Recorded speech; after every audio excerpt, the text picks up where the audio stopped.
here with Bender. And I'm here with Sydney, and this is BS Astrology. What's up, y'all? This is episode 20. We're going to be talking about May 19th through the 25th. And I think that this week is going to be pretty interesting and pretty fast moving. It's a biggie. Yeah. It's a biggie. Do you want to go over the kind of big bullet points? Yeah, let's go over it. Also, happy 20th episode. Thank I'm just you. now realizing we've made it 20 weeks of doing this. That's crazy. That's nuts. We're doing it. The comitophobe in me is like, how?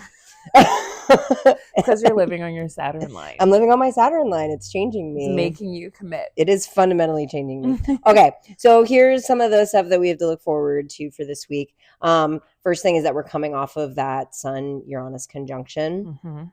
And Saturn is extremely, this is in Sid's words, extremely anoretic. And it enters Aries on Saturday. I think this is going to be like one of the big highlights is that Saturn ingress into Aries. Jupiter is still squaring the nodes. There's an economic square between Saturn and Jupiter that intensifies and will perfect in June. Yeah. Sun is entering Gemini this week. So all you Gemini babes, your season's coming. And Mercury is also entering Gemini after the Sun, and it's going to be immediately combust. So we have that. So it's just going to be a combustible week, I think. Yeah, I mean, I also think that it's going to feel like we're making a lot of movement, if only because we have so much mutability kind of coming into the sky after dealing with, Taurus is a fixed sign. She's really about being stable and secure. And I do think that there's been a lot of destabilization happening because Uranus has been with the sun and like interacting with all these planets. So I think that there's, new ways of being secure kind of coming into play. But now we're going to be going into this season of like new ideas. Yeah. And new, maybe not the best foundations, but new foundations as well. Yeah. And I think if you're like a person who's more inclined to mutable energy, Taurus can sometimes feel pretty sluggish. Wow. So I'm just saying, it's wild. I'm just saying for me, I love Tauruses. I love being around Tauruses, but Thanks. living Taurus energy feels sluggish to me. It feels like you just never fully wake up from a nap. I mean, you could just like learn to be chill. You know me by now. Try right? it out sometime. Literally, I have to have like multiple squeezy things, and Sid yells at me every week because I always hit my mic. Well, I will find you more squeezy toys. I'm just a little frenetic. It's okay. It's okay. But anyway, so if it's been feeling sluggish, yeah, I think that moving into Gemini, things are going to start feeling, and like that's a trade-off. Gemini is also really frenetic, and a little bit more fast-paced. But yeah, I think we are moving into a week that feels like movement. I do think that this week also holds some kind of lovely aspects. I think where we've had a lot of really hard astrology, it's almost like things kind of let off the pressure of like having to make all of these different adjustments. And now we're starting to kind of flow in a new way. But let's just hop in. Yeah. Let's start with Monday. Monday, May 19th. Monday is the moon's day, and we have the moon in Aquarius. Really early morning, so it's before anybody's really awake. We have the moon in Aquarius opposing Mars and Leo, so this it can be a bit of like emotional upset. This could be weird dreams. It's so early in the morning. Again, we don't really know if this would definitely be impacting much of anything, but we could also be waking up feeling a bit some sort of way because at 4:59 a.m., I think this is when we're really starting to go. We have the moon square Mercury in Taurus. Yeah. And that'll be 5 a.m. around here. If you're East Coast, it is going to be right around the time that you're waking up. Yep.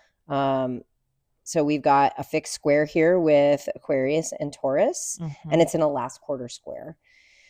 So we're definitely looking at some conflict between, again, like what we've been talking about with Taurus, about consistency and steadiness and predictability, and Aquarius wanting to make progress, wanting to future thinking, be future forward, whereas Taurus is much more traditionalist. So we're talking about that square, and that's kind of how we're starting off this Monday. I do like that the sun is just coming off of the conjunction to Uranus, right? So it's already kind of been probably liberated from some of the ways that it's been holding steady Eddie, that it doesn't need to anymore. So it might be a little bit more able. Yeah.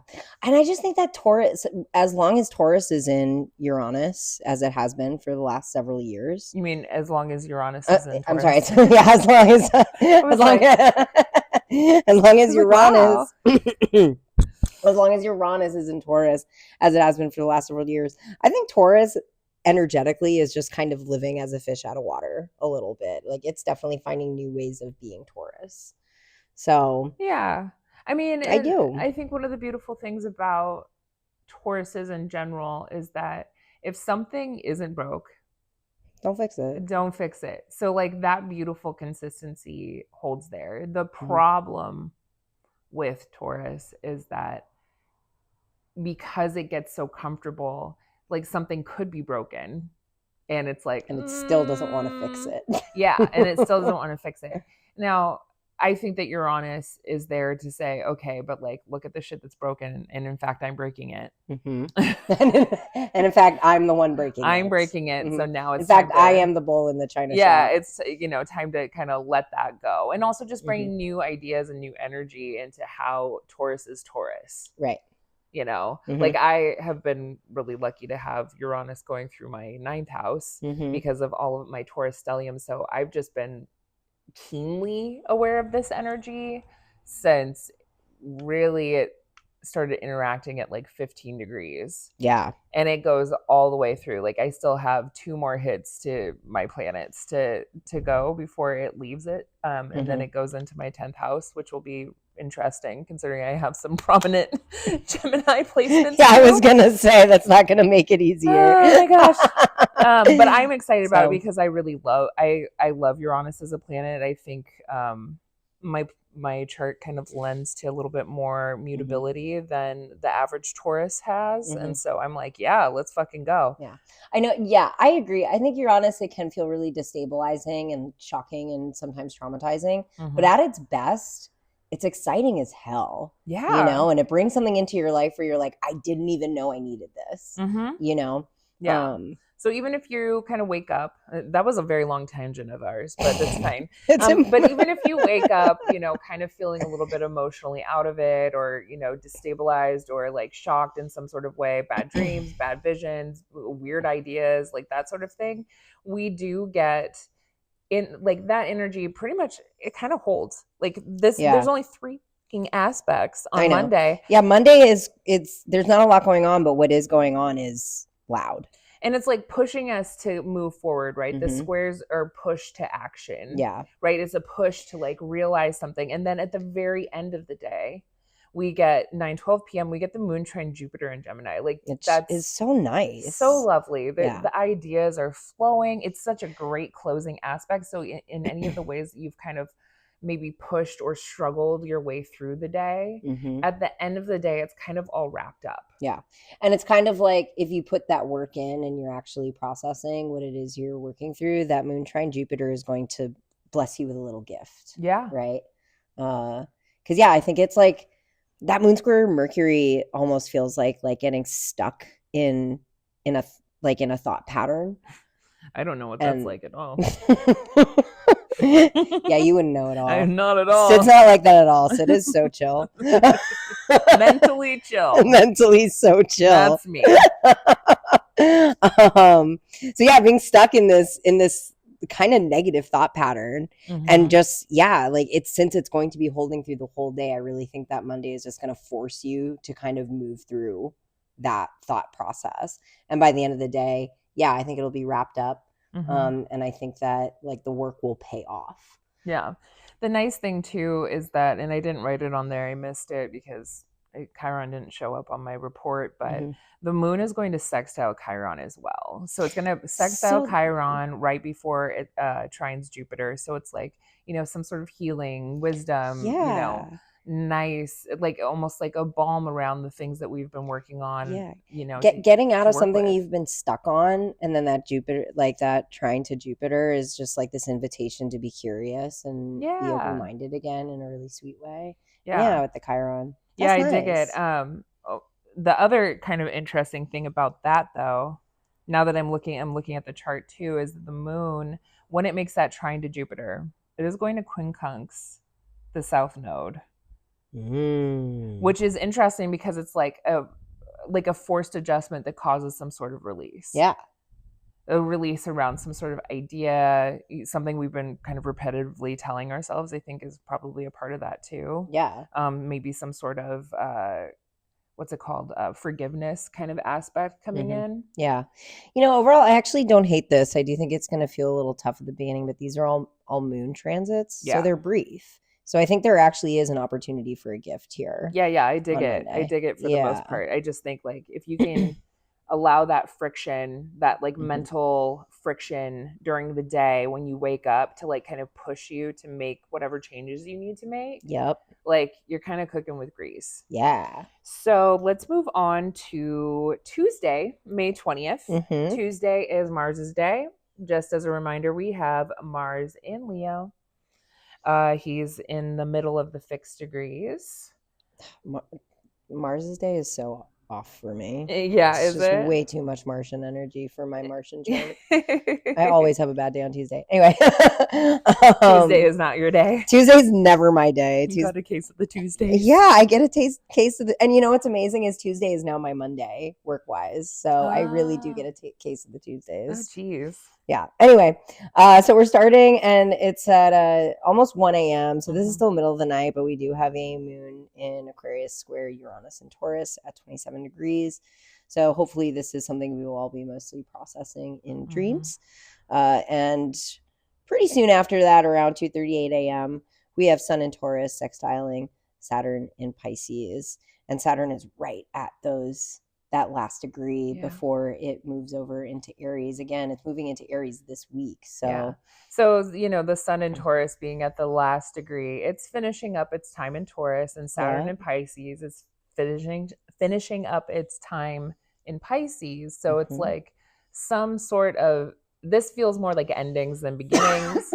This is like setting some sort of foundation around something that you're letting go. Like, this is what I'm letting go. Here we go. Yeah. And it feels, I don't know, it feels very compatible with what we were just talking about with Monday, where it's kind of like we're like moving through the ends of these thought patterns and kind of getting ourselves set up for a lot of the beginnings that are starting at the end of this week. Yeah. So yeah. And I like Taurus and Pisces together. It doesn't feel like a beginning though. It really feels like an ending. Yeah. And letting some shit go. Yeah, and it could be because the Sun did meet up with Uranus. This just really helps us release whatever like stuff around security and safety that we weren't needing to hold on anymore, and like really allowing that to be a liberation point, and then like kind of feeling like it's finalized. That's the word for Saturn that I wanted to use, finalized in that moment. Yeah, and I think with it being a Sun sextile, it's definitely something like a thought pattern that contributes to like sort of like how we define ourselves a little bit. There's like an identity thing that we're letting go of here. Yeah, it's, for the most part, it's chill. And I think we just all need to remember, especially as Saturn's at that ending degree, where is that 29th degree of Pisces in your chart? What are you saying goodbye to? What are you letting go of? Like, I know for me right now with that 29, and we talked about this last week, like I did remove some people from my friends list, from my very personal Instagram friends list, because I was just like, like I need people to be there and like actually for me, because I love so ferociously. I'm very loyal, but also like if you don't want to support me in whatever like very basic way, which is like literally just being happy for me and my happiness, then like we're good. Yeah. Like, and no harm, no foul either. Like everybody's got shit going on in their lives. But you're actually a pretty low maintenance baddie in terms of like friendships. I try to be, So yeah. 4:58 a.m. we do get the moon in Aquarius. Wow. Moon in Aquarius. I kind of like it. Moon in Aquarius square the sun in Taurus. So, this is the last quarter square in the moon cycle. This is called the crisis of consciousness, where like we are almost like struggling with something here. And it's so anoretic. Yeah. Well, and again, we just talked about this for Monday. Like there's a convo happening between Aquarius and Taurus right now where it's like you really need to edge out of your comfort zone and start thinking forward. I was thinking about the fixed signs and their security issues. God. So, I was thinking about, Taurus is literally about like physical safety and security, right? Leo is about like creative and ego, safety and security. Scorpio, emotional security. And then we have Aquarius, which is like literally what it thinks. Yeah. And so this is like there's something here about security and our thoughts. Yep. And like it's pushing us to move forward in new territory and new ideas, certainly, especially because the sun's going to enter Gemini. But yeah, like that fixed squares don't feel great. No. And I think, it's easy to look at Taurus and say, you're the one that needs to change. It's easy to pick on Taurus in that way, but it also could be, the flip side of that being that maybe Aquarius was flying a little too close to the sun, and Taurus is like, realistically, this is what we're working with, and you're putting the cart before the horse. You're too future thinking. Yeah, and you're not in the present, right? Yeah. Because I think that's the fixed nature of Aquarius, right? Is Aquarius has this vision, and the beautiful thing is Aquarius is the one who's like, no, I have this vision, and nothing you say, nothing in my immediate surroundings will convince me that this is not the path that I'm moving toward. But obviously sometimes there are some matters of reality that Taurus is well equipped to show, like, hey, you're not there yet. Yeah. Right? I mean, Taurus is on Earth. Exactly. Aquarius who the fuck knows where's Aquarius? Out of this world. Out of this universe. And so maybe it such is an oddball. And maybe it is like the sun is like, you need to come back down to Earth here. Yeah. Yeah. Like we need to get really real about like our physical safety and security. Like your ideas are just a little bit too much. Yeah. And maybe we need to just. Yeah. So and I think it's going both ways, right? Yeah. Like they're both just having that conversation of where they're really, because that's how fixed signs are, right? They're just always going to be like digging their heels in on their perspective and refusing to see each other in that sense. Yeah. And this is also having to do with, whatever seeds that were planted with that new moon in Taurus, especially if you do any of the intention work around, around the lunations, like whatever you're trying to start, now there's some sort of awareness of something that needs to change or be let go in order to close up the cycle. Yeah. Man, we're going on tangents today. We're just living our lives. We're living our lives. So, and again, keep in mind, this is all happening before 6 a.m. Yeah. So what we'll more likely be waking up with is that moon ingress into Pisces at about 5:30 a.m. And then there's just really nothing going on until close to noon. Yeah. When the sun ingresses into Gemini. But there's certainly, like with the moon going into Pisces, we have a vibe shift. Yeah. And we're going into 2 mutable signs within a few hours of each other. So a lot of mutable energy today. I think the mutable madness really like starts, right? Because then once the sun goes into Gemini, happy birthday, Gemini. Yay! We'll have Mars and Venus will be answering to that sun, Mars will be answering to the sun in Gemini, which will be answering to that Mercury, which will be going into Gemini, and we'll start getting a little bit more active and a little bit more mutable. Things are kind of shifting a little bit more. But let's talk about the Gemini archetype before we kind of like move away from this day, because because we love Gemini. We do. We love Gemini in this podcast. The chatters of the zodiac. The chitty chatters. Maybe like playful mischief makers, the pucks. of the zodiac. It's all about causing trouble just for the sake of the fun of it, not actually trying to hurt anybody. There's a wiliness. There's communication being a part of the archetype, very much so. Messages, messenger. The messenger, for sure. Definitely the messenger. Is the message true or not? Gemini doesn't really care. Yeah, Gemini isn't. And Gemini will always fall back and say, hey, I'm just the messenger. Don't shoot the messenger. Don't shoot the messenger. Gemini as an archetype loves gossip. Yes. Loves the the gossip rags. Wants the tea. Yeah, give me the tea. Wants to chat about it. Doesn't really, is this true? I don't know, but let's go down this little rabbit hole. The rabbit holes, wonderful. Data, great. Love it. Give it all the information, all the data, all of it. And I think when we're thinking of the actual archetype of Gemini, it is the twins. So we are talking about the duality of perspectives, the duality of two sides of or just multiple sides. Or multiple sides, yeah.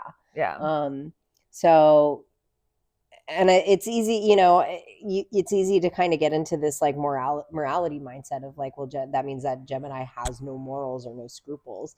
And I think the important thing is that Gemini appreciates the importance of just having all the data before you can even make a judgment, right? Gemini is thorough in that way. Yeah. Gets all just collecting all of the data. Yep. Yeah. So, and also decides to have a little bit of mischievous fun with it. A little bit more playful. But when the sun enters Gemini, I believe I have that ingress chart. I'll put it up on the screen. Where are we? Did I do it backwards or forwards? It was in there because I was looking at it. Yeah. So when the sun goes into Gemini, the other planet that we have in Gemini is that Jupiter in Gemini, very far apart, basically spanning the whole 30 degrees of Gemini sign. It will be ruled by that Mercury in Taurus. So that's still trying to create, or discover new ideas about security. So we were in this whole zodiacal sign in the sun of, Taurus talking about security and money and survival and food and, beauty and, all of value systems. Yeah. And literally the body and all of this stuff. And now the sun goes into Gemini and it's okay, what other ideas can we have about this? Because something needs to change now. Or what is this telling us that we haven't been looking at or that we haven't been observing? The story. Yeah. What's the story? Yeah. What do we need to know about the story? Yeah. I think that feeds right back into that idea that Taurus has kind of been in a place of changing the way Taurus does Taurus, right? We are re-examining what does security mean for us? What does what does material power mean to us, right?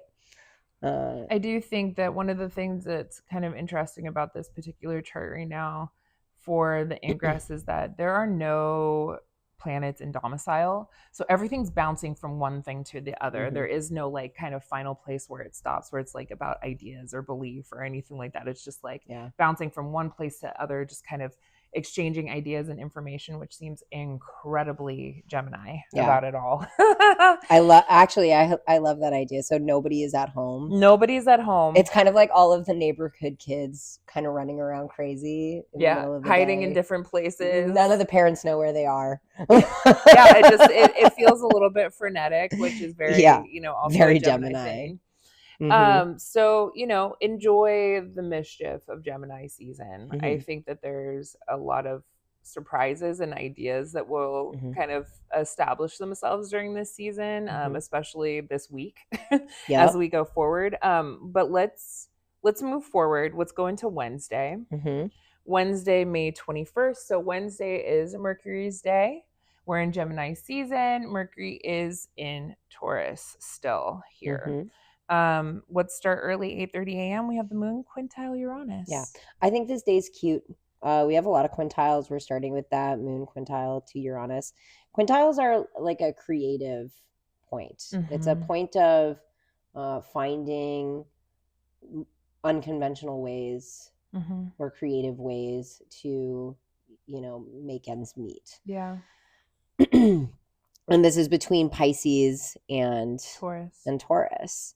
So it's again, creative dreams. Yeah, it is and this is creative. I mean the creative dream, to be able to be a creative dreamer. Yeah.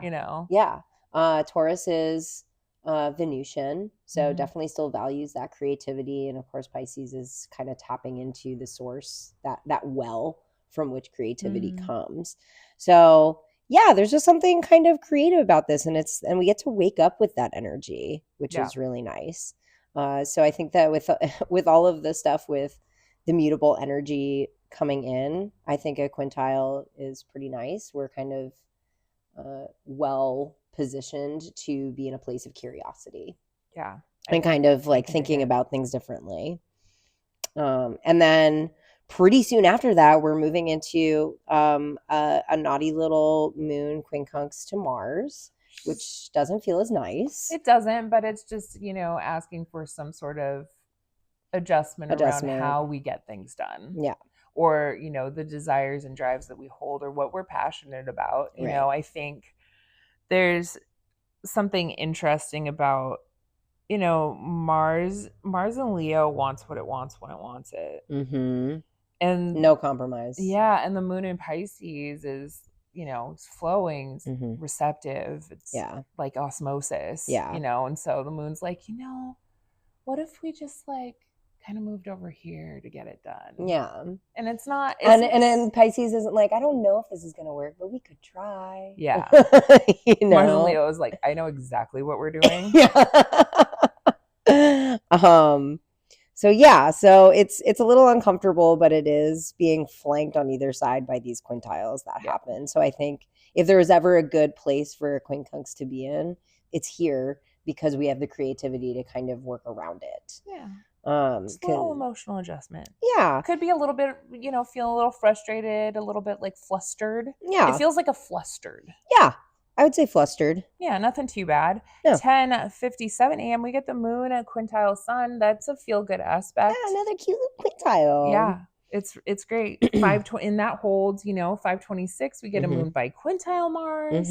Now it's just kind of flowing around the things that it wants to do. Yep. Needs to do. Probably some sort of intuitive knowing about how it wants to get some things done. Yep. And then we get to wrap up the day at 7:20 p.m. with a moon sextile to Mercury. So we're flowing. We can have good conversations. This could be a great day for productivity, for having important conversations that you need to have. It could be very sociable. Yeah. I do think that Wednesday is probably one of the highlights of the week. And yeah, with the sun having just gone into Gemini and then we go into Gemini's day on Wednesday, I just kind of like it. Yeah. I just think it's going to be a nice day. Yeah, the sextile feels really chill to me, if only because like the moon being in Pisces, which is like, a yin receptive sign, and Mercury's still in Taurus. He's a little bit slowed down. He's a little bit chilled out. Like smoking a J. Yeah, that's exactly what it kind of is like. Hey man, do you just want to like have a conversation about this vision I had? Moon in Pisces, everybody's stoned. Yeah. So, it's a nice time to talk about artistic visions and ideas that you're having. Yeah. Collaborating with some folks. Gemini loves a collab. Yeah, it is nice. And I think it's worth pointing out that because this is a very like transitional week, because we're gearing up. We're going through these endings and then we're walking right into beginnings by the end of the week.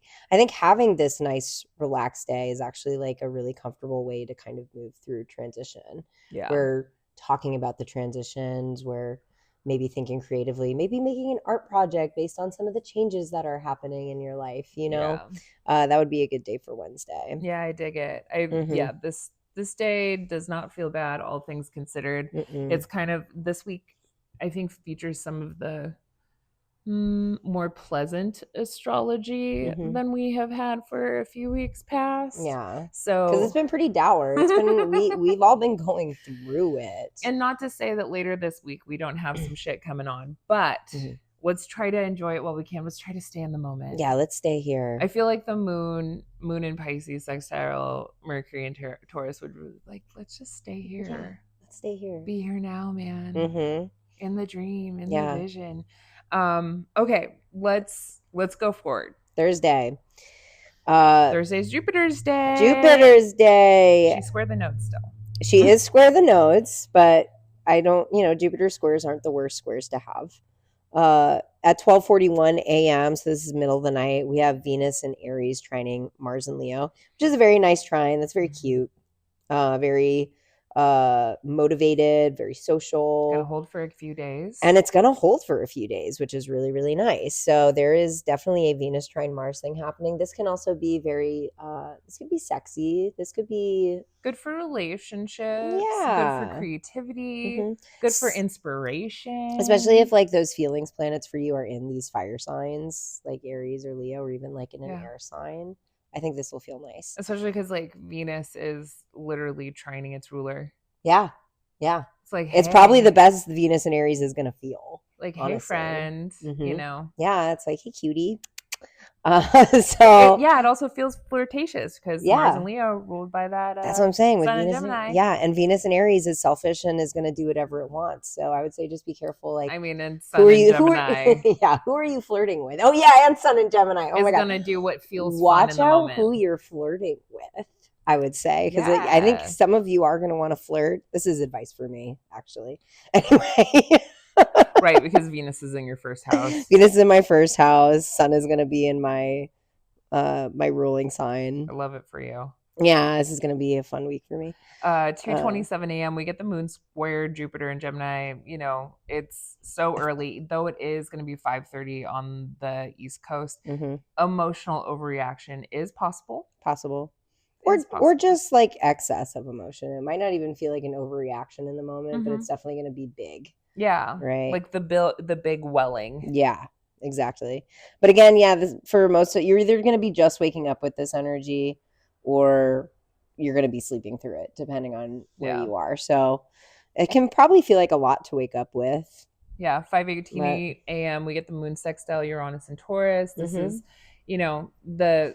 that little bit of like new ideas, inspiration, emotional inspiration that doesn't feel upsetting. It just feels like, hey, what if we tried this?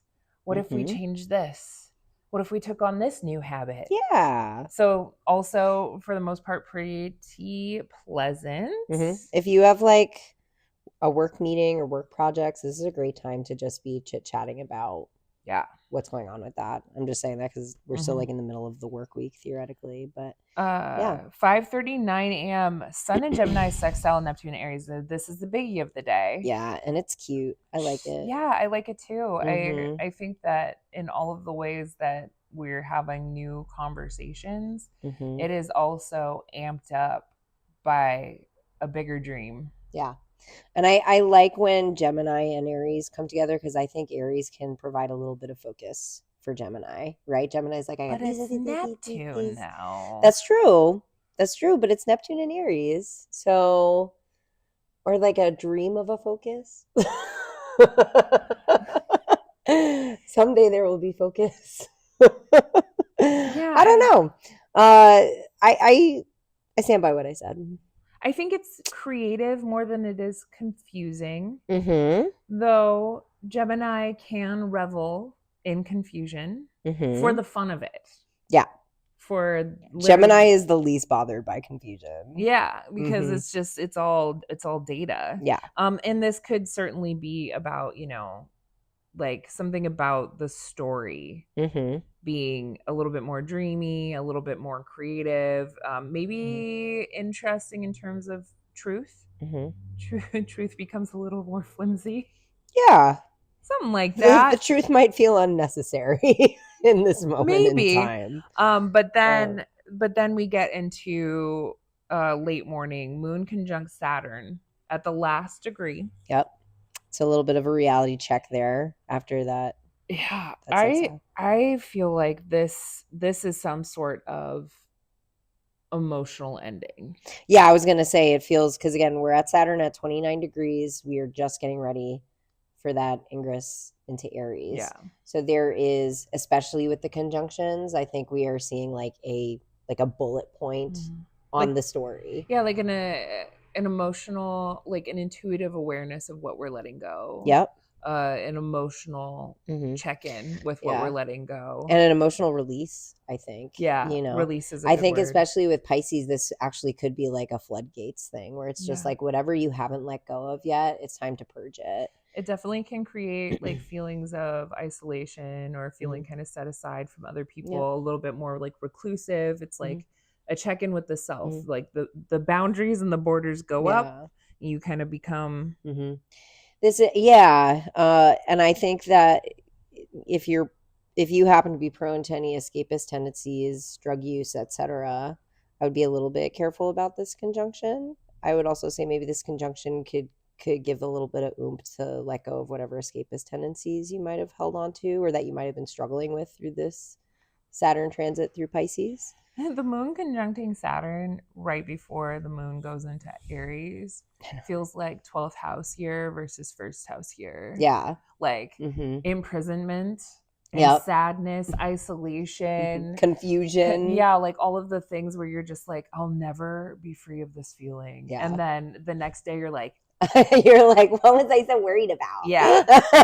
So like, I think there's just something about embracing whatever endings come up here, not to say that we won't take those endings seriously, but perhaps don't let them like pull you asunder. Yeah. Don't let it pull you asunder. Don't let it do that. Yeah. I think it's more just like make note of it. Like make note of what this ending is so that you can prepare for what the next beginning is. Yeah. Try to learn the lesson so that you don't have to go back and revisit it when, whatever. Release. Is Saturn gonna retrograde back into Pisces? Yes. In September. Yeah, it is going to. Yeah, so if you don't deal with it now, you're gonna have to deal with it in September. Amazing.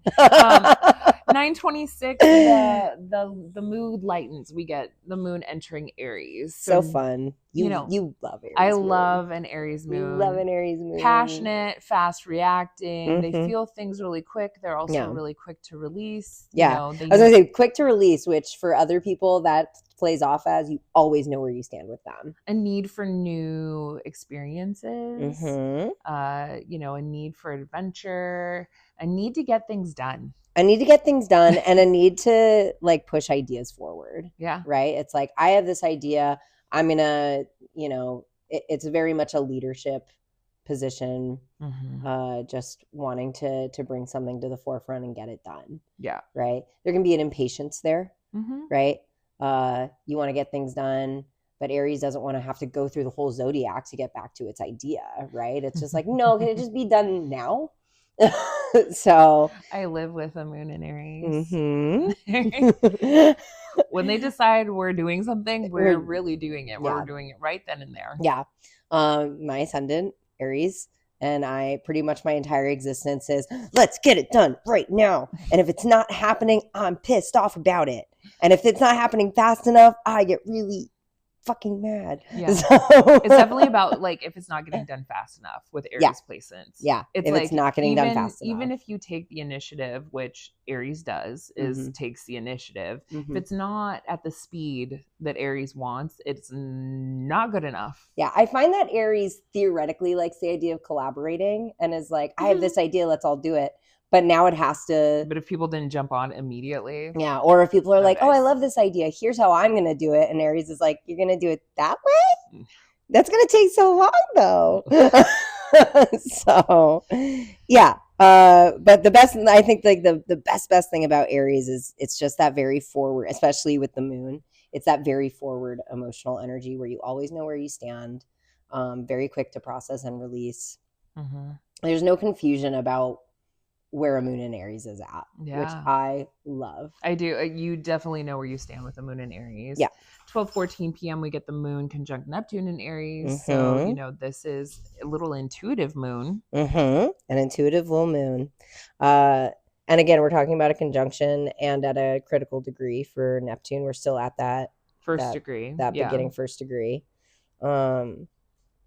I don't think it gets much further than this before it starts to retrograde either. So yeah, but like definitely some sort of intuitive little moment here. It could also, Neptune, when we have context to Neptune, it can bring a little bit of an emotional confusion, or Neptune and the moon tend to create not just intuitiveness, but also overwhelm. Overwhelm, for sure. Yep.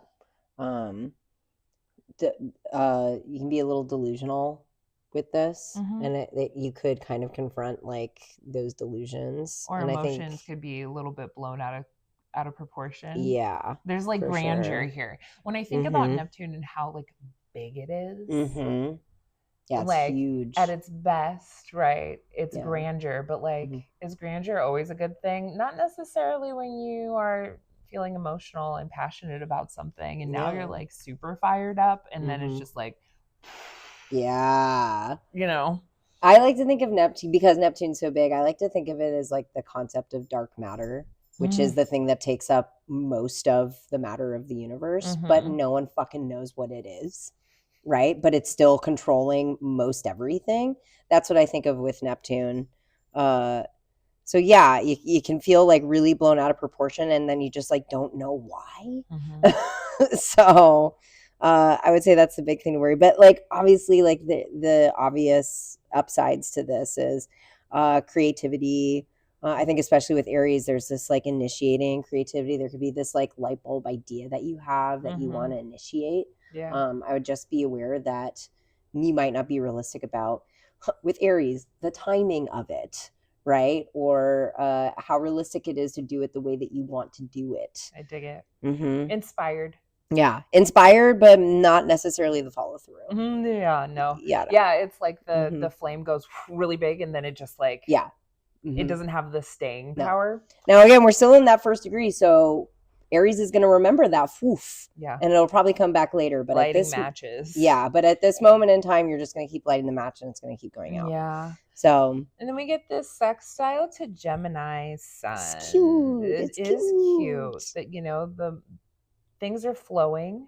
Those ideas and inspirations are now turning into some good ideas. The juices are flowing. It's a pretty lovely 3:41 p.m. This is the last aspect really of the day. It's so weird. It's so weird. I looked into like the days almost feel like there's a lot packed in to the beginning of the day, and then it just kind of lets off the gas, and then it like starts up again the next day and lets off the gas. I don't know.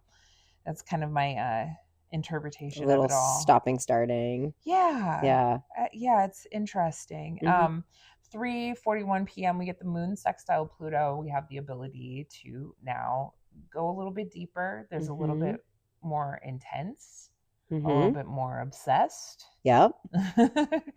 Passion. I think that it's a very, very passionate little moon. Yeah, passionate, aggressive a little bit, because we're talking about Aries moon, and if you're talking about modern rulership, we've got Pluto kind of hanging out as, or no, wait, what is it? It's like Pluto is like the higher octave of Mars. Higher octave of Mars. Yeah. So yeah, I think there's some aggressive energy here a little bit. And we could also say like, so Mars is our like physical on this world like desires, right?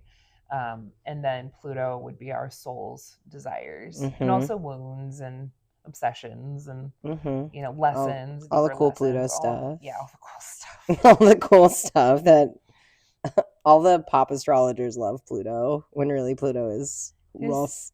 Pluto's rough. Pluto is fear.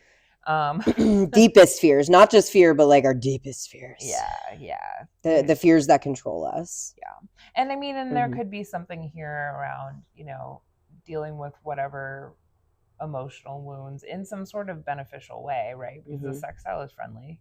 It's not, this isn't an angry aspect, but it is an intense aspect, because it's just the moon's dealing with Pluto. So we're feeling pretty passionately and probably pretty fired up about something in that moment. Deeply fired up. But using these, once the moon enters Aries, using that energy to really kind of push you forward to get the things done you need to get in the day, I think is great. Yeah. And there's just like a ton of really good motivating energy on Thursday, I will say. Because we've got that exacting Venus trine Mars that we started the day with. And yeah, not all of the energy is super grounded or something that's going to immediately come to fruition against Aries' greatest wishes. But it is still motivating energy, I think. I think there's a lot of like desire to start thinking forward on Thursday. Sorry, you were going to say something about Jupiter and I yeah, no, I interrupted. mean, I just like want to remind us too that like this week in particular, Jupiter is at its strongest square to the nodes. Yep. And so I think there's going to be more issues coming up, probably even more intensely around the decisions we have to make around what people are doing about people getting kidnapped off the streets. Not to get really serious really quick. We're like, this is a nice week. People getting snatched. Right. I think there's something probably here about our judicial system and laws that is going to potentially like really push us in one direction or other. Yep. For our collective future. You know, the resolution is that North Node in Pisces. Yeah. However, I don't know because we're dealing with so much wild shit with our administration. Like, if we're not just going to regress more, further, harder. I think it's kind of a like a crossroads point, right? As that's what the squaring the nodes is. It's a choice point for all things Jupiter. Now, the one thing I'll say is we have, there have been some changes on the international stage in the last week or so. Obviously, we're filming this on the day of the Scorpio full moon, by the way, but there's definitely like with the appointment of the new Pope. And some of the elections that have gone on internationally that have kind of turned away from ultra-conservative fascism and are kind of moving more toward, no, we want to be moving humanity in a progressive direction. Yeah. So there's definitely some pushback happening, right? But, obviously the things that are happening in the U.S. are still very much prevalent right now. So I do think that there is a point of tension where it's not just because I think especially like what we've been talking about since the election all through this winter, it's just kind of been like this unchecked charging forward with just like horrible crimes against humanity. And I think now we're starting to see people on the international stage being like, maybe we should do something about it now. Yeah. Right. So I do think it's a curious point. That Jupiter does seem to be hitting this crescendo with the nodes. And considering that everything, that Jupiter's ruler is that Mercury in Taurus, so it really has these ideas around security and safety. Yeah. Like, and whether that is, really getting fulfilled in any sort of good or progressive way, time will tell. Yeah. But I do think that energy is pretty strong all week. But let's move forward to Friday, May 23rd. That is Venus's cute little day. Yeah, and it is a cute little day. I mean, Venus is in Aries.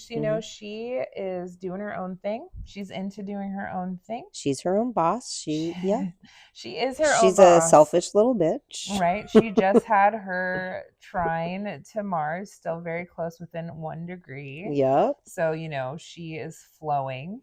And she's really full of herself right now. I think she just has a lot of ideas about how she wants to go and do her own thing. Mars being ruled by that sun in Gemini too. And she's feeling real independent. Yeah. Which can be really nice, right? Yeah. It can kind of feel like you're not going to let anyone stand in your way of accomplishing your goals.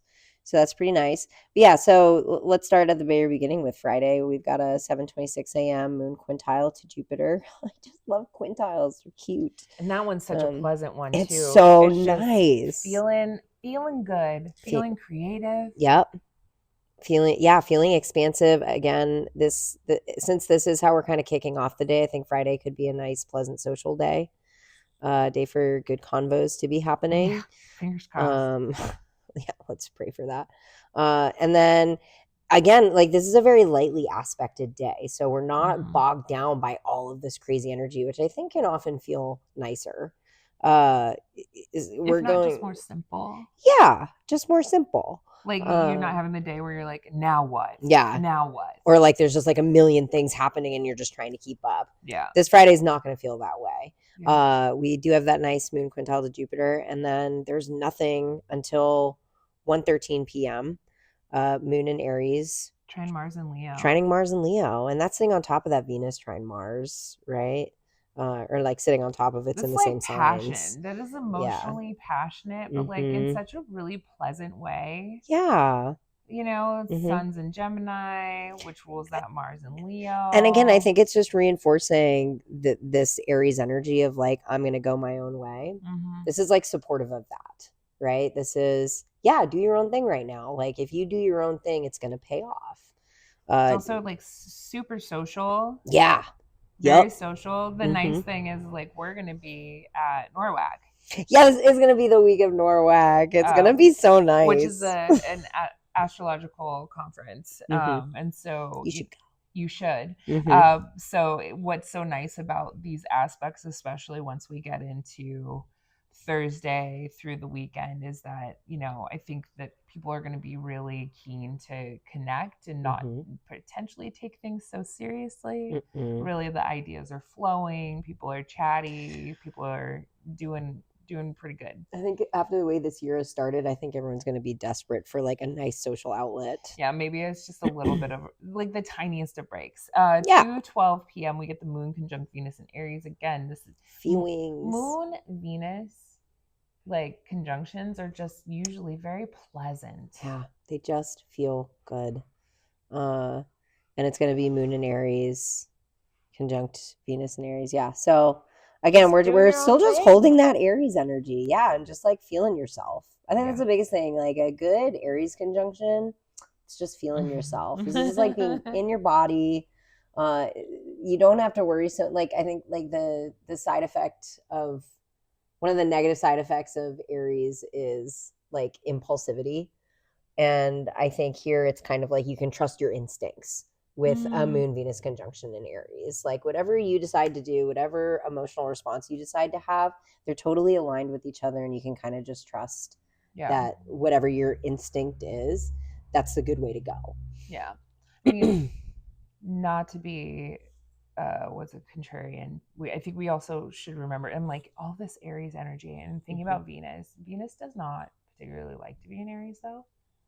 No. This isn't her happy place. She's doing what she has to do. She knows that she is pretty much in between where she loves to be and where she really enjoys to be, which was Pisces and then Taurus. She's in the in-between place where she has to do it her own way to like figure out what's really working for her before she goes into the better places, right? From where she goes from here. So I think that there's also just like intuitively or like just emotionally feeling like, okay, this is pleasant enough for me to do. And like with Moon Venus contacts, there can be like an indulgence thing here. So like maybe not saying to overindulge, because I don't think Venus and Aries really overindulges. I don't think that's her thing. No, I think that's actually kind of like the opposite. Like Venus at her best is in Pisces, and she's just going to overindulge in all of her fantasies. I'm like, is it like a rejection then? Venus and Aries? Kind of. Or it's just like just making do with what you have. Yeah. Right? Because I kind of like you said something like, this feels pleasant enough. I think that's a nice way to think about it, where it's like, you know, I don't have everything I need right now, but I have enough that I can make it work. Yeah. With a nice moon conjunction. Yeah. Right? Yeah, it's like I have enough to make it work. Yeah, I mean her condition is a little dubious, so it won't necessarily. She's not getting. I think like a debilitated Venus is like it's not getting support from others. Yeah, right. It's so it's not the most pleasant it could feel, but nevertheless, we will take it. I think is kind of how I feel. Like we'll take it. Yeah, you know. Well, look at where Aries. Honest to God, for this whole week, look at where Aries is in your chart. And there's a lot because there's so much playing out with Aries this week. There's just like a cluster of Aries crap. So wherever Aries is in your chart, it's just like right now. So look at that house. Look at contacts to those planets that are in that house, because I think that's going to play out. And then that'll kind of play out what this moon Venus conjunction will feel like to you and all those other things. Yeah, but definitely. So Aries is in my first house. So Venus has been on my ascendant. So that's why, like, when Venus is in Aries, I do kind of feel myself. But I am kind of like, if people suggest that I do things another way, or if people put expectations on me, I get very agitated very quickly. And that's Venus and Aries for me. Yeah. Agitated by others' expectations. And Venus wants to be collaborative because Venus is ruled by Libra. And Venus and Aries is like, no, I'm doing things my way. Back the fuck off. Yeah. So yeah. That's how I feel about it. So anyway, let's move on to Saturday, May 24th. Yeah. This is a big day, and this is a less comfy day than the week has been up to this point. Yeah, let's do the majors so we can get to the major. Okay. So 4:43 a.m. we get Moon in Aries sextile Jupiter in Gemini. Moon sextile Jupiter is a pleasant aspect. Ideas are flowing, and like being able to kind of, I think it feels a little bit more intuitive too, because the moon is about our emotional body itself, and Aries is an intuitive sign. There's like sparks of kind of new ideas here. Which I dig. It's pleasant. Yeah. And then at 10:38 a.m., Moon enters Taurus, which is a really nice place for the moon to be. Yeah. Thank God for it, because we're about to have a destabilizing moment. When the moon in Taurus is cozy, right? It wants its security. It wants its snacks. It wants its blankets. And in particular, because Taurus, the moon in Taurus is going to be ruled by that Venus in Aries. She really, really wants what it wants. Yeah, this is absolutely a don't fucking tell me what to do kind of moment. Yeah, I think that there's a little bit of an edge to it because of that Venus in Aries. So like, don't pressure, just do what you need to do. Don't pressure yourself. Don't pressure others either right now. Like, if you feel like you need to ask something of somebody, this might not be the moment to do it. Especially because that happens at 10:38 a.m. and there's really nothing until 4:35 in the afternoon, and there's a moon square to a retrograde Pluto at 3 degrees. So moon square Pluto. Woof. It's just never fun. It's just like bringing deeply uncomfortable things to the surface that need to be purged and need to be processed, but they're usually trauma points or something that's deeply uncomfortable. It's like emotionally fighting with the final boss of fear. Yeah, especially because it's a fixed square too, so it's shit that you've really tried to keep locked down under there, as fixed signs will want to do. Yeah, a security-based square. Yeah. A fixed square. So I think some sort of emotional change. I think fear is really a part of this. It's a huge part of this. I really do think that there's fear here. There's fear of loss of security, and I think it's going to bring up a really necessary change that you have to make, but it's kind of like the thing that you've been most scared of changing, right? Yeah. So, and then. Do you have anything more to say about that one? No, I just think that like people are going to be feeling pretty emotionally sensitive and pushed to places that they don't necessarily, or definitely not comfortable. Yeah. What do you think that's going to be like in Norway? When I think about how like the days go there, like Saturday is a long day. It's a pretty intense day no matter what the aspects are doing, because people have kind of like really kind of settled into the conference itself, and like they've made their plan, they're going with it. So I mean, in a beautiful way, it allows people to kind of maybe confront some of their own stuff through the things that are being taught to them.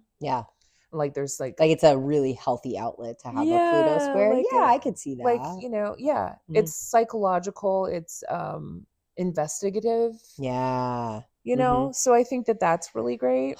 I should look back on Sunday morning of Norwalk last year. Like what was going on that day? Yeah, what was the transit like at that moment? Because I think I told you about it. That was the morning that I went to Diana Harper. Okay. Yeah. Yeah. Yeah. And I'm not a crier. I'm not a person who just will like cry about shit. And I went to that conference and it was like 7 in the morning. I went to that talk at 7 in the morning and I was weeping. Yeah. In the Her back. lecture was particularly impactful. Yeah. Like the reviews, because speakers get reviewed there. I work for Yeah. NORWAC. Mm-hmm. The reviews that came back were particularly poignant. Yeah. So it would she be, nailed something. I mean, she's such a smart human and Yeah. very like, she seems very tuned in, Yeah. and very present and very grounded. And so yeah, she's a lovely person. she hit the chord. She hit the chord, and I was sitting Um, here. I was like, "Why am I crying at 7 a.m. in a hotel conference space?" I do think that this So, day is incredibly emotional, passionate, kind of a little bit strange. We do have a big ingress. We have 8:35 p.m. Saturn enters Aries. this is like the big. For me, this feels like the big Yeah. moment of the week. So, first thing that we should notice here or note here is that when Saturn goes into Aries, it is in the sign of its fall, which means Saturn is, in a place where it feels like disrespected, it feels rejected. Yep. It's not a great place for Saturn to be.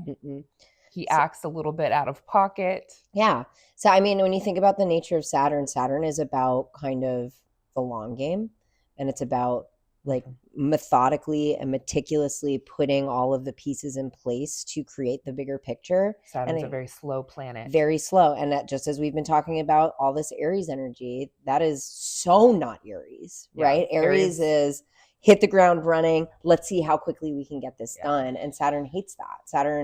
Saturn hates the missed details. Saturn hates, I think Saturn hates just the, Saturn feels like it's careless in Aries, right? Yeah. Saturn is a planet of restrictions, boundaries, borders, blocks and stops, tests and trials, and also is a planet of mastery. Yeah, and Aries hates all that shit. Yeah. Like Aries doesn't mind mastery. I think it's just so frequently too impatient to get there. Aries isn't interested in, I think, really truly mastering anything, because to be a master, it requires time. Yeah. And patience. So, I think that there's stuff around independence, right? Aries stuff. There's maybe some limits or pressures placed on everybody's particular breed of independence that will come up here for this next 2.5 years. Saturn's going to be in Aries for about 2.5 years. It spends about 2.5 years, depending on the ascension of the sign in any given sign. And so this energy is going to kind of make itself really known to us. Saturn's going to hit that first Aries point. So Saturn's gonna be like, I'm here and this is what I'm about. Yeah. And what's kind of cool about it is I do think that as soon as it ingresses, we're gonna get a snapshot of the next 2.5 years with Saturn here. Like, again, you always know where you stand with Aries. I think we're very quickly gonna get a clear picture of what Saturn has in store for us for the next 2.5 years, for better or worse. I think it has to do with all of the immigration stuff. I definitely do. I think it has to do with people not having the liberties that they thought that they had. Yep. I think some of us challenges knew that those liberties were always very tenuous, if not just a fake promise. But think for a lot of other people, I think it's a rude awakening that has been brewing around their actual freedom. Yeah. And Saturn in Aries as like an archetype. I've had a couple clients with Saturn in Aries, and I always ask them how well they've worked on their anger. What do they usually say? No. No. Yeah, there's usually something around how they have a lot of either tests or limits or pressures placed upon them to learn about their anger. I mean, it depends on whether they have a day chart or a night chart, right? Like Saturn in Aries in a night chart or in a day chart, constructive for hard, I think, because of the nature of Saturn's condition, but not as hard as if it were in a night chart. Yeah. Where it's going to do its worst. Yeah. Saturn in a night chart, it sucks no matter what. Take it from me. Yeah. I have Saturn in a day chart. So it's always been very constructive, challenging, certainly, but I'm very aware of like the steps I need to take. Also, the condition of my Saturn is better than a lot of people's sometimes. Sometimes it's in a special place, but Saturn's one of those things where it's like if it has one thing wrong with it, you just fucking always feel it, even if it's just the one thing. If you have like one bad aspect with Saturn, Saturn's gonna be like, even if all the rest of it is good. Yeah, it's like and also where that block is. Yeah, in your chart, where you feel limited. In your chart, and what's so interesting is like if you talk to people that aren't aware of astrology, but like you just have like maybe a relatively deep conversation with them, and like they tell you the ways that they feel like limited, and you're like, oh, like it's in your relationships, you know, like without ever even looking at their chart. When people are like, oh, I haven't dated in 10 years and I really want to be in a relationship, but like I never am, and I'm like, oh, Saturn's probably in your 7th. Saturn's in your 7th, or exactly. It's squaring or opposing your 7th house ruler. And what you're making an important point with how Saturn functions, because it's never like, oh, I'm just not interested in that. It's not that. It's like, I want this, and for some fucking reason I can't have it. It holds you back. Yeah. Wherever Saturn is in your chart, it usually means that maturity will come later on in life. Yeah, there's a delaying effect. Yes. There is a need for patience. I am living on a Saturn line right now. So you're learning all about new patience. And I'm an Aries rising. So I'm interested to see what Saturn has in store for me for the next couple of years. Yeah. I will say that I'm already seeing some of the benefits that can come when you just kind of like sit back and let things unfold, rather than just like getting frustrated and trying to like ram against the wall as the ram wants to do. Yeah. But it's just like a constant practice for my ascendant to be for literally like what I instinctually want to do every single day. I'm having to remind myself to just stop. Yeah. You know? Yeah. And there's also something here too about making real the unreal with the Saturn Neptune conjunction that is going to happen. I think we're going to start getting some hints, some whispers. They're within a degree now. So very close. Yep. The restructuring of dreams. Some things are dissolving, some things are building. Yep. I think this is a really, really interesting time in history. Yeah. Very, very fascinating. I keep wondering if Neptune is going to perhaps dissolve some of the harder aspects of Saturn being so debilitated in Aries. You know? I think it's possible. Yeah. Or if it's going to make it a little bit more slippery and weird, like not in I a think good it's way. Okay, so I think it's definitely, I mean, neither good nor bad. I do think it's going to make it slippery and confusing for the next couple of years, because I do think one thing Saturn and Aries is going to, because we've been talking about this so much, is how like these systems of capitalism, systems of white supremacy, we're really in these end stages of they're not working, and now we're like all the dysfunction is starting to crumble. Yeah. Right? Like we're seeing just how dysfunctional everything is. Literally, I went to the supermarket today and they only had one cashier, and there was like 30 people in the line, because they're just like, they just like can't afford. I don't know anywhere that isn't like that now, where like nobody's hiring the staff. It's just as like a random example. So I think Saturn and Aries is definitely going to be like a new initiative in how things fundamentally need to be structured. Yeah. I do think that it's going to be a bit frustrating, even just looking at the ingress chart, which I will also put up if it's not already up here. We do have Saturn sesqui-square Mars, its ruler. So just so deeply uncomfortable. Just frustration, right? It's unresolved frustration. Yeah. And wanting to take some sort of action. Yep. Around creating new structures, and it really can't quite get things going. Yep. You know, this with Leo, the Leo Mars and that Saturn Aries, I think this all has to do with identity, what we self-identify as. Yep. This certainly can do with, I don't know, something about the masculine imperative. There's something patriarchy, perhaps. Yeah, there's a lot of that kind of that kind of stuff. So the solo vibes are real. Yeah. And I like, again, because it's Aries, we do like looking at that axis that is going to have an impact on relationships and partnerships. Yeah, and I also think like, is it or could it be lessons around how you can't do it by yourself?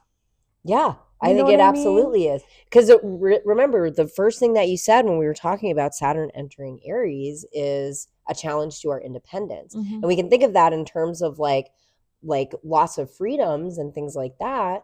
But I think we can also see it as, like all of the ways in which you try to do things on your own and you realize that you just can't. And we're also seeing that. We've been having those conversations with what Taurus has been doing, that we are potentially entering a stage, depending on how long these tariffs go on, of food shortages, of lack of resources, of lack of financial independence for people, where we're all going to need to start depending on each other. Yeah. Aries hates that, right? Yeah. So Aries suddenly being in the Saturn, and Saturn's all about responsibility. So Saturn's like, if you want to, it's going to be this weird thing of like, if you want to be independent and you want to have a solid sense of self, you need to start looking to other people, right? Yeah. And that feels like a weird, like Saturn and fall kind of thing. Yeah. So there's, I mean, we'll be talking about Saturn and Aries for quite a long time, I'm sure. Yeah. So we can, I'm sure we'll be bitching about it a lot. Oh yeah. I mean, it's just like Jupiter and Gemini, right? Has been a wild ride. Yeah. An absolute, and just like so mentally overstimulating and overwhelming. Yeah. And Jupiter's been in its detriment, right? And Jupiter would be in its fall in Capricorn. Jupiter. Yeah, because Jupiter in Cancer. It's I was like, it's okay. I was letting you do it, and I was like, "You'll think of it." I will. I'm just gonna sit here while you think of it. But planets that are not in great condition end up having manifestations that become increasingly annoying as time goes on, especially for the slower moving planets. And Saturn is slow. Saturn's slow. Saturn's one of the slower ones. So now it does, like those challenges, I do think can encourage us to find creative ways, and we're going to move through them, and we're definitely going to have to with that Neptune and Aries. Because and that's why we have creative ways, right? Because it puts us in situations where we have to. That's why. And man, we talked about this back when I first moved here, talking about like people who just have like all of their planets either like at home or I have to show you this chart. Oh my God, I have to show you this chart. His name is Forrest Fenn. And he hid a treasure and then wrote a book that was like a bestseller to have people look for this treasure for years and years and years. And he has so many planets in domicile. And he's like, it is such a crazy chart. Anyways. So weird. But okay, so that's cool. Can't wait to hear about it. But yeah, and it's just this idea of like people who have planets in domicile, or it's just like things come too easily for them. It's not necessarily very conducive for personal growth, right? Is this idea of everything kind of being where it's comfortable. So that's like the bright side that you can see from when planets are in less comfortable signs. It definitely encourages growth, and it encourages having to be resourceful. Working with nothing to make something, which feels very much like the Saturn and Aries. Yeah. Pulling itself up from its bootstraps. I think this is like literally the definition of finding out how to pull oneself up from the bootstraps, and it cannot be by yourself. No. How to keep oneself alive. And also, right? Yeah, and if we just remember too that like once Saturn goes into Aries, it's going to be within a sextile to Pluto. So this, is talking to restructuring society as well. And that is a pretty big sextile that will eventually perfect. I did not get the dates for that, but okay. So Saturday, big day. Yeah, vibe shift. Yeah, biggest thing is Saturn going into Aries. And then all those Saturn and Aries babies are having their Saturn return. Congrats. Have fun with that. Hi, baby. Okay, guys. Oh, everybody wants to be in the video. Everybody's very active right now. Hi, baby.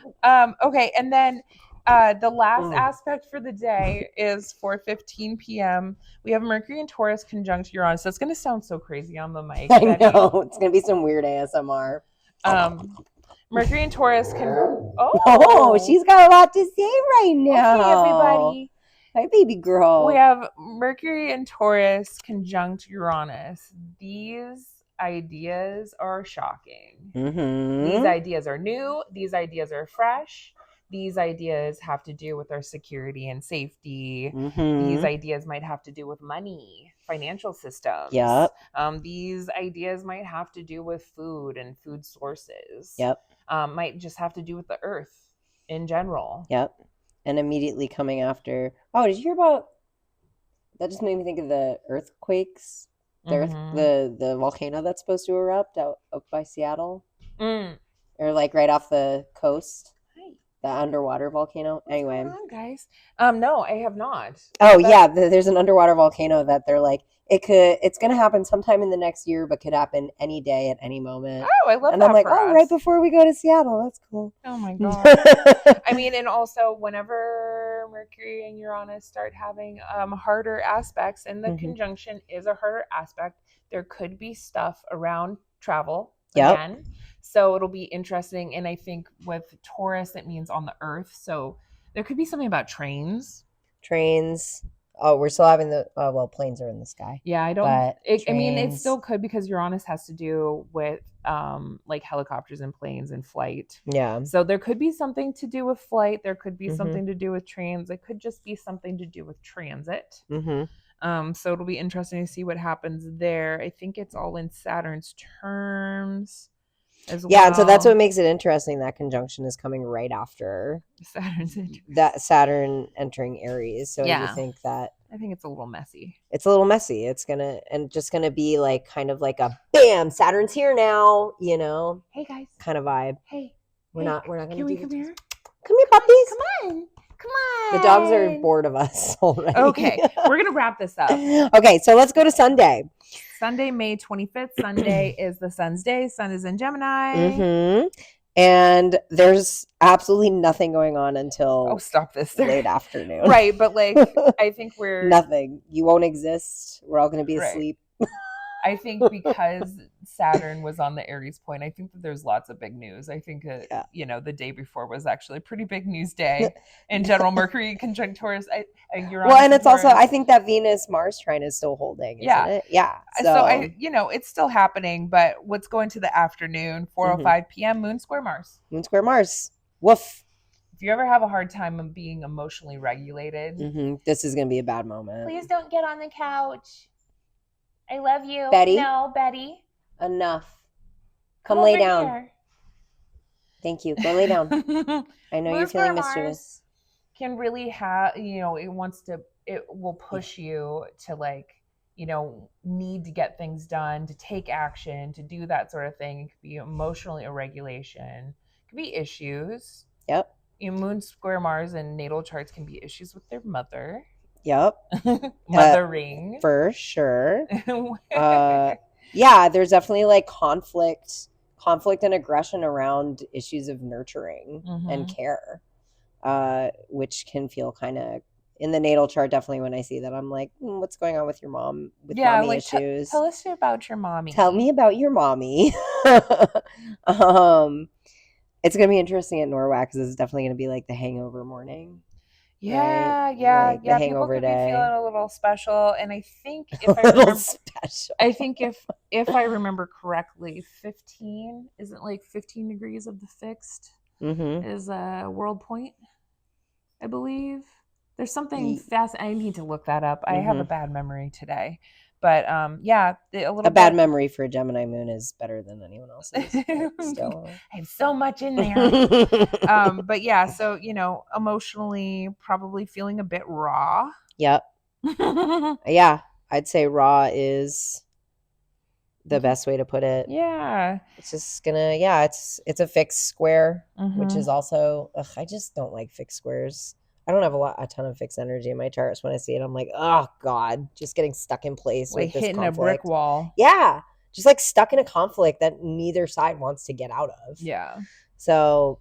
And then 5:59 p.m. Mercury will go into Gemini. So Mercury will now enter its home, where it gets to be a wily little poppet. Yeah. Gets to be as curious as it wants to be. And it's encouraged because it's in it's at home. Conversations will get faster. Yeah. Ideas will flow faster. Yeah, exchange of ideas. More information, more data. Socializing, exchanging ideas in that sense. Oh, God. And even more so because Jupiter and Gemini. Because Jupiter and Gemini is plus. now ruled by Mercury and Gemini. They're going to have a conjunction sometime. Yeah, Sun's in Gemini. Probably in a few weeks. This is going to be like a pretty hyper social moment for this Mercury in particular, I think. And then I think we get some information about Saturn and Aries because at 6:45 p.m. we get Mercury and Gemini sextile Saturn and Aries. Yeah. So these ideas around what it needs to be structured, perhaps, what the foundations that are being laid. And we're still at 0 degrees with Saturn and Aries. So I really think Gemini is still kind of in the process of just like raking in the information, right? And being like, let's see what all the world around me is telling me about this ingress, right? I also feel like Mercury's like making announcements about what Saturn and Aries is, like even if it's not real. like yeah, it's this hose. No, it's really this.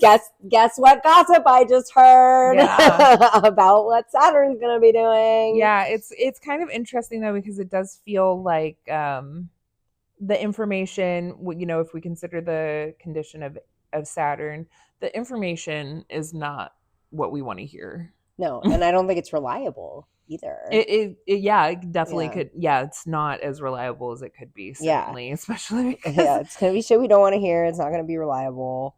Yeah.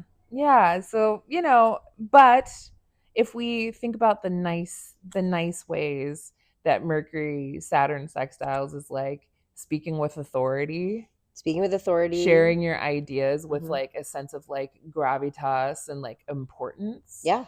But again, condition of Saturn, it's not great. Not great. It's almost like words get cemented that shouldn't have been cemented. Yeah. Think about that concept of putting the cart before the horse, but in terms of like communicating information, it could be that like Gemini is hearing like half-formed thoughts and being like, oh, I have to get this out there. Yeah. Right. It's like gossip rags that just kind of like pick up on information and they aren't checking all their facts. And they're like, this is the truth. And you're like, and the whole collective, because Gemini sextiling Saturn, again, it's speaking with authority. So I think that's the tough thing is Gemini is going to be like just saying some fuck shit. And everyone's going to be like, oh, that guy sounds serious. Like, we're going to take this as truth. But I think more information is going to come out. We're going to have to revisit what our initial understanding is. Saturn doesn't have any dignity. No. Like his authority is not good.